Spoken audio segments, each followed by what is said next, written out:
50% की लिमिट है और 10% इन्होंने गरीब कोटे का ले लिया। ये उसका सुदामा कोटा, आप क्या कह रहे हैं?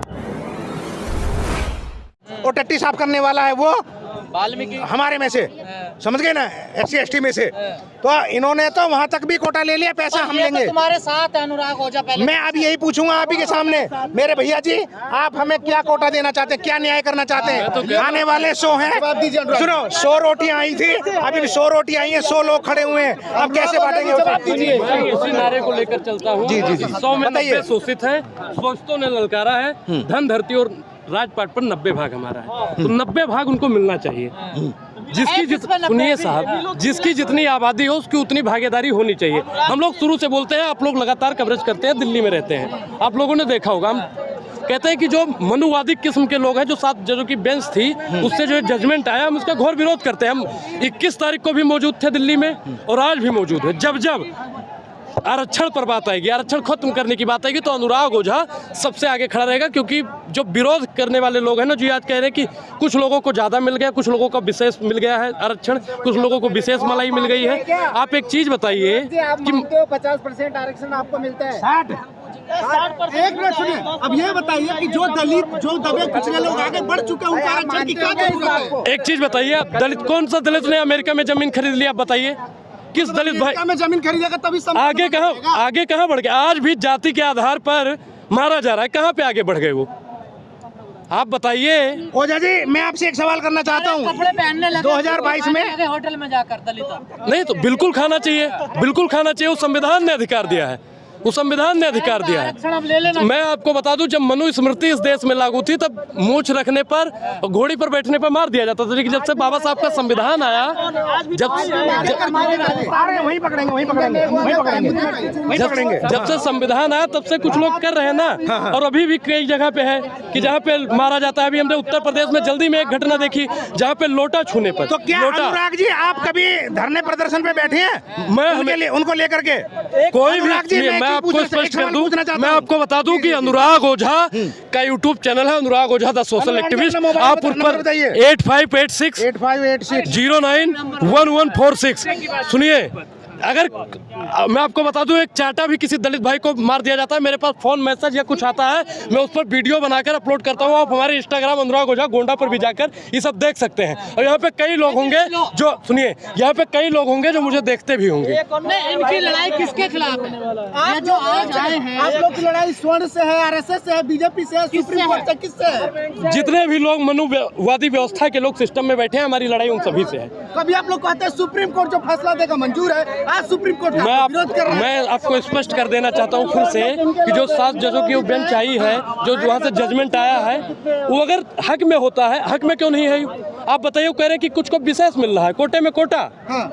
अनुराग जी, आपने अपने समाज को लेकर के कभी इस चीज का विरोध किया है? 10 लोगों को लेकर के अकेले आते हो? बिल्कुल। मैं महात्मा फुले ने कहा था, महात्मा फुले ने कहा था कि जो आपके आंदोलन में आए उनकी जाति नहीं पूछनी चाहिए। ठीक, आप लोग बाबा साहब को मानते हैं? नहीं, एक मिनट सुनो, जाति तो पूछनी चाहिए, लेकिन जितनी जिसकी हिस्सेदारी उतनी उसकी भागीदारी होनी चाहिए। मैंने अभी पहले ही बोल दिया बात, मैंने ये बात अभी पहले बोला है कि जिसकी जितने, ये चाचा बड़ी बड़ी बातें कर रहे हैं। 100 में 90 शोषित हैं, शोषितों ने ललकारा है, धन धरती और राजपाट में 90 भाग हमारा है। इनसे पूछिए, ये बहुजनों के मसीहा बन रहे हैं, तो ये नारा किसने दिया था? कापी कलम देख के मत बताइए, बताइए किसने दिया था, बताइए किसने दिया था ये नारा? आप ये बताएंगे, ये बताएंगे किसने दिया था नारा? किसने नारा दिया था? बताइए पहले, बताने का काम करें। हमारे घर में हमें ललकार रहे हैं। घर में नहीं घुस, अभी हम बता रहे हैं आपको, किसने दिया था आंदोलन, किसने नारा दिया था? नारा किसने दिया था ये बताने का काम कीजिए। नारा किसने दिया था? नारा किसने दिया था? कहाँ के थे? कहाँ के? हमारे बिहार के थे। मैं भी उसी बिहार से आया हूँ, पटना से। मैं बक्सर से हूँ जी भैया। उसको कहते हैं बक्सर जिला, बागवा जिला, यारा जिला, उखाड़ देना जिला। हाँ, अब बताओ, अब बताओ। तो मैं वही बात कह रहा हूँ कि 100 में 90 शोषित है, शोषितों ने ललकारा है, राजपाट में 90 भाग। भैया हमारी बात, हाँ, हम बता रहे हैं, हम जवाब दे रहे हैं। देखिए, जिसकी जितनी, सुनो, हाँ भाई साहब, जिसकी जितनी भाग हिस्सेदारी, बोलिए, आप इतिहास पढ़ लीजिए, बोलिए, चाहे ज्योतिबा फुले रहे हो, चाहे बाबा साहब रहे हो, काशीराम साहब रहे पहले हो, बात आप माफी मांगिए, माफी मांगिए पहले आप। किस चीज की? किस चीज की? ज्योतिबा फुले नहीं, महात्मा ज्योतिबा फुले। अभी बाद में बात करेंगे, पहले सुन लीजिए हमारे बाप दादा। पहले माफी मांगिए आप। जिस दलित समाज का वो रहा इतिहास, इसने जाति की बात नहीं करी, जो इसने इसके हक की और सच्चाई की बात करी, इस दलित समाज ने उसी को अपना लिया। हम आम खाते हैं, पेड़ गिनने से मतलब नहीं है। दोस्त रहे हैं, बता तो रहे हैं, बता रहे हैं, आपको बता रहे हैं, इतिहास बताते हैं, आपको बता रहे हैं। आपने साहब ईश्वर चंद्र विद्यासागर जी का नाम सुना होगा। दलितों को पढ़ाने के लिए उन्होंने अपनी सरकारी नौकरी तक छोड़ दी थी। ऐसे कई सारे उदाहरण, और इस बात की भी सच्चाई है। अत्याचार कर रहा है दलितों पे, उनके लिए कभी गए आप लोग? हाँ बिल्कुल गए हैं, विरोध किया? विरोध किए। देखिए ये भाई साहब भी पत्रकार हैं, पटना से हैं। बिहार में कितने नहीं, नेता क्यों बनना है? नेता क्यों बनना है? समाजवादी पार्टी ने 110 सीटें जीती हैं और एक मिनट भैया, किसी दल से हमारा 34 मुस्लिम ने 34 मुस्लिम जीते, 24 यादव जीते और 18 दलित जीते जी। लेकिन जो लीडर ऑफ अपोजिशन बनता है वो उसमें 5 ब्राह्मण जीते, 3 छोड़ के चले गए। जब एमएलसी का इलेक्शन हुआ उनमें 2 ब्राह्मण बच गए, 2 में से एक को उसने leader of leader of opposition बना दिया। तो गद्दारी कौन कर रहा है अपने समाज के साथ में, मुझे ये बताएं। मैं आपको सर, आपने क्या विरोध किया? मनोवाद के खिलाफ? बिल्कुल हम लोग तो मनोवाद चोटी क्यों? ये क्या है? ये क्या है? मनोवाद के खिलाफ है? तो ये सखा रखना कोई मनोवाद नहीं है। श्रद्धा बेवकूफी का नाम होता है। संविधान ने कहा है। आप हमारे तिलक लगाने, आपने आज तक लैट्रिन बाथरूम साफ किए किसी के? सड़कों पे लैट्रिन बाथरूम साफ किए? एक मिनट, मुझे बताइए किसी का साफ किया है? आपकी श्रद्धा जगी कि वो हजारों जो 100% दलित जो है लैट्रिन साफ कर रहे हैं, मैं भी अपनी श्रद्धा जगा लूं और साफ कर लूं। वो बातें पुरानी हो गई, अभी तो आपके सपोर्ट में आए हैं ना भाई साहब। हम पहले ये बताइए, सपोर्ट में आते, यदि सपोर्ट में आते,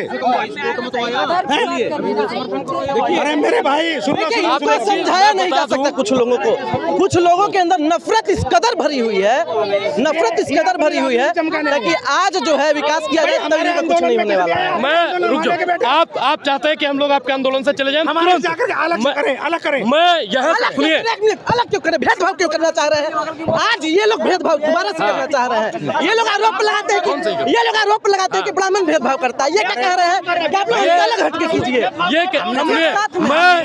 मैं आपको स्पष्ट कर दूं, यहाँ पे 50 कम से कम मीडिया के बंधु होंगे।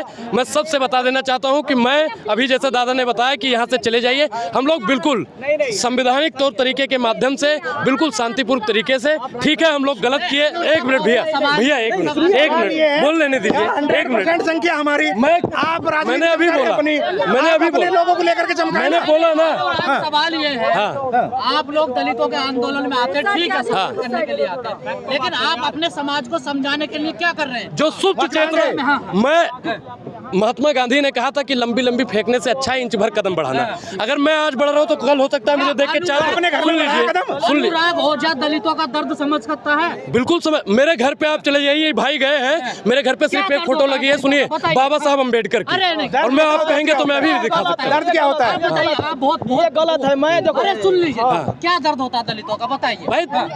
आप बताइए कि जो ओझा पंडित दलितों का दर्द बता रहे, बताइए क्या? आप बताइए, मैं बता रहा हूँ, सुनिए।